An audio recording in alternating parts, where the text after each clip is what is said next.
मुकदमों से हम डरते नहीं, एक छोड़ दो 100 लगा दो मुकदमा कि वो भी अपनी पार्टी का जोर लगाए, उनके गांव की है। इतना आतंक उठा, क्या मैं वहां की सांसद नहीं हूँ? क्या मैं वहां जा नहीं सकती? वो माँ मेरे घर पे आके रोई।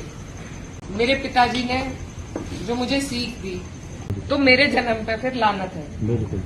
Maples girls college, Kandla road, Budhana. Kairana से सपा सांसद इकरा हसन इन दिनों बेहद चर्चाओं में है। सहारनपुर में डीआईजी दफ्तर के बाहर सड़क जाम करने के आरोप में दर्ज मुकदमे पर इकरा हसन ने एक बार फिर से हुंकार भरी है। कहा है कि मुकदमों से नहीं डरते हैं, एक छोड़िए 100 लगा दीजिए। जसाला गांव निवासी मोनू कश्यप की हत्या के मामले में इकरा हसन पीड़ित परिवार के साथ मजबूती से खड़ी हुई हैं। सहारनपुर में डीआईजी के पास मृतक की मां को लेकर गई थी, तब का घटनाक्रम प्रदेश और देश में चर्चा का विषय बना हुआ है।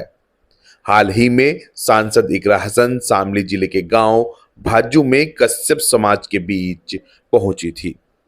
इकरा हसन ने भाजपा एमएलसी एवं पूर्व मंत्री वीरेंद्र सिंह पर भी प्रतिक्रिया दी है। मेन बात यह है कि लड़ाई है अमीर गरीब की, लड़ाई किसी जात बिरादरी की ना धर्म की है।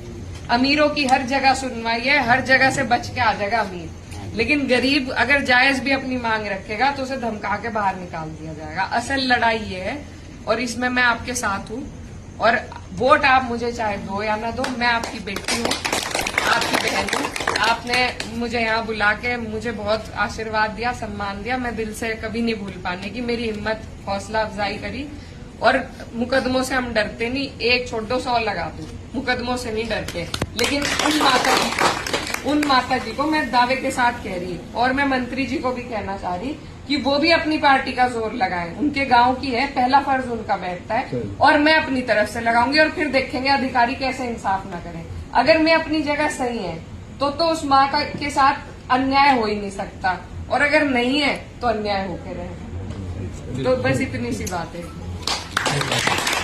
साथ ही सांसद ने बताया कि मोनू कश्यप हत्याकांड में उनकी सक्रियता कब और कैसे बढ़ी है। साथ ही इकरा हसन ने इस दौरान अपने पिता मुनव्वर हसन का भी जिक्र किया है। वहां गई सिर्फ अपनी शोक संवेदना व्यक्त करने के लिए। वहां बैठे उन लोगों ने हमें बताई कि जी इस तरीके से उनकी अगर आप तहरीर देख लो, सिर्फ तहरीर देख लो उठा के एफआईआर की, वो ही इतनी कमजोर है। उनके लड़के को जैसे भी जिस हाल में मारा गया आप सबके सामने है, और उसके बाद दबाव बना के रात में ही उनका देह संस्कार कराया गया। रात में तो नहीं होता आप लोगों के यहाँ, तुम्हें भी जानकारी लगा। पूछा वहां हमने कि भाई किसने कहा, क्यों करा? अजी बस दबाव में हो गया, पता नहीं, यूं नहीं पता किसने बताया। तो ये हालात शुरू से ही ऐसे बनाए गए कि मामला पूरा ढुलमुल ही रहे। मैं किसी को दोषी नहीं ठहराना चाहती, मैं निर्दोष लोगों को जेल में नहीं पहुंचाना चाहती। हमने उनसे बात करी। हमारे वहां जाने के बाद इतना आतंक उठा, क्या मैं वहां की सांसद नहीं हूँ? क्या मैं वहां जा नहीं सकती? क्या जुर्म हो गया अगर हम वहां चले गए? वहां से हम उठ के आ गए। उन्होंने कहा जी हमें कप्तान से मिलवा दो, हम अपनी बात रखेंगे। मैंने कहा जी बिल्कुल। मैंने 2 दिन बाद कप्तान का टाइम लिया, उन्हें फोन करा। मैं आपको आप बीती सुनाना चाहता हूँ। तो उन्होंने कहा कि जी हम जाते नहीं आपके साथ, हम अपने गांव के बड़ों के साथ जाएंगे। मैंने कहा जी कोई बात नहीं, आप उनके साथ जाओ, हमें कोई ऐतराज नहीं। आपने कहा था, हमने टाइम लिया, आप कह रहे आपकी मर्जी है। फिर मैंने उसमें कोई, जो लोग कह रहे हैं कि राजनीति करी, ये मैं उनके लिए भी कहना चाह रही, हमने उसमें कोई उनका दबाव नहीं बनाया। 3 दिन बाद वो खुद मुझे फोन करने लगे कि जी हमारी सही से सुनवाई नहीं हो रही और आप हमें लेके चलो। मैंने बात को ज्यादा गंभीरता से नहीं लिया, मैं सबको आपको स्पष्ट बताना चाह रही। मैंने कहा क्या पता फिर से मन बदल जाए। फिर मेरे घर पे वो माता जी आई। उसके 2 दिन बाद वो माँ मेरे घर पे आके रोई और रो के मुझे कहने लगी कि मेरी कहीं कोई नहीं सुन रहा, मेरी सुनवाई करवाओ। मेरे पिताजी ने जो मुझे सीख दी, हमारा घर है, हम भी सीधे साधे लोग हैं, बहुत बड़े रजवाड़े नहीं हैं, लेकिन जैसे कैसे भी है हमारा घर खुला रहता है और कोई माँ आके वहां रोए और मैं उसके साथ ना जाऊं और जब मैं सांसद भी हूं तो मेरे जन्म पे फिर लानत है। तो मैंने उन्हें कहा कि नहीं, अगर आपको ऐसा लग रहा, आप किसी से मिलना चाह रहे हैं अधिकारी से, मैं आपको लेके चलूंगी।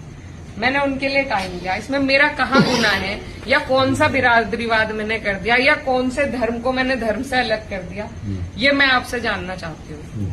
अब वहाँ के लोग उंगली उठा रहे हैं कि 2 लोग गिरफ्तार हुए बिल्कुल, हम मना नहीं करते हुए। हमने तो इस मामले को छेड़ा भी नहीं कि भाई वहाँ के भी नेता हैं गाँव के।